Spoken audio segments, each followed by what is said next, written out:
This vlog series is about the beautiful places, culture, history, and the food that I was able to experience recently throughout southern Spain and Portugal.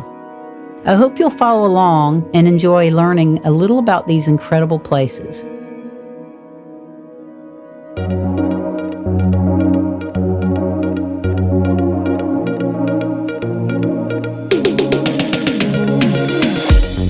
Each day of our adventures so far involved getting up early, 7 or more miles of walking, exploring nonstop while traveling hundreds of miles with different hotels each night. On day 5 of our trip, we would be able to slow down and look forward to staying in the next hotel for 2 nights rather than 1. We had more time in the morning, and after grabbing breakfast in the hotel, we got on the bus for a 3-hour ride south to the city of Seville, Spain. Seville is famous for its Moorish, Jewish, and Christian architecture and rich history. Taken from the Romans by Julius Caesar in 43 BC, it became one of the most important cities in the region.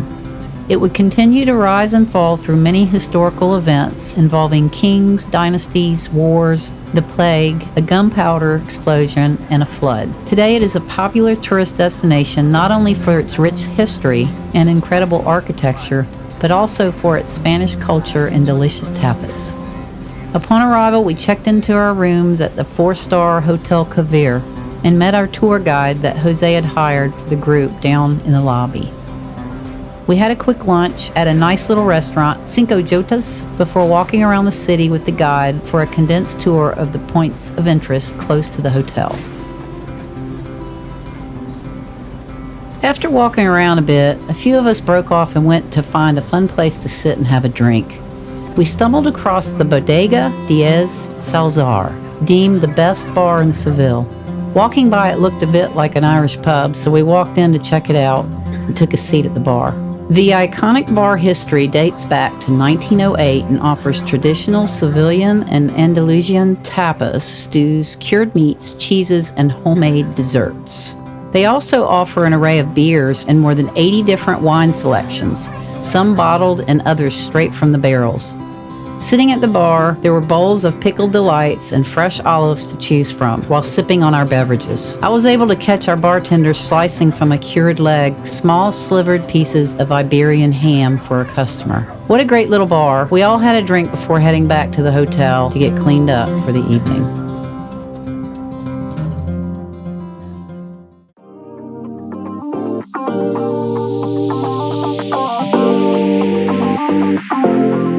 In the evening, we all dressed up and headed upstairs to the rooftop bar of our hotel for a fantastic gathering that Jose put together. He kicked it off with a champagne toast, then for several hours, we experienced bottomless reserves of wonderful tapas, beer, and wine. Under the moonlit sky with a cool breeze blowing, we drank, ate, and laughed into the night. The lights from the city shimmered along the water of the Guadalquivir River in the distance like a beautiful Spanish painting.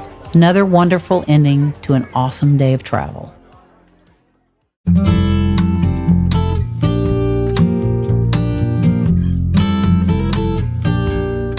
On day 6 of our trip, after a wonderful hotel breakfast and coffee, we set out with our guide to tour the Cathedral de Seville, the world's largest Gothic church. Originally known as Al-Mahad Mosque in 1248, after Ferdinand III conquered Seville, it became a Christianized Gothic cathedral. As with all the other places we'd visited inside of the cathedral, there are beautiful paintings, sculptures, goldsmithing, and textiles throughout. The stained glass and intricate Gothic vaulted ceilings were breathtaking. The tomb of Christopher Columbus is showcased as a coffin held by the statues of 4 men representing the 4 kingdoms of Spain. We walked up 35 gently inclined winding ramps to the top of the bell tower named La Hidada, which was designed so that the men could go to the top by horseback. From the top, from every side of the bell tower, you can see a spectacular view of the entire city of Seville and the top of the cathedral. After our tour, we all went our separate ways to have lunch, shop, and relax. I walked across the Triana Bridge that crosses over the Canal de Alfonso XIII, which is one of the arms of the Guadalquivir. We picked a cafe along the water to sit and relax under the umbrellas on the hot summer day. I ordered a glass of red sangria and enjoyed the sweet, fruity cold beverage while watching the boats, kayakers, and paddleboarders pass on the water. We walked around a bit looking at the shops before finding a cafe where we sat outside near the street to have lunch. I had a Spanish-styled baguette layered with serrano ham, tomatoes, and aioli, with more fruity sangria. After lunch, I walked around taking pictures of the buildings along the water and on the back streets. It was hot, so I headed back to get cleaned up at the hotel. We ended our day with a 1-hour sunset river cruise along the Guadalquivir River.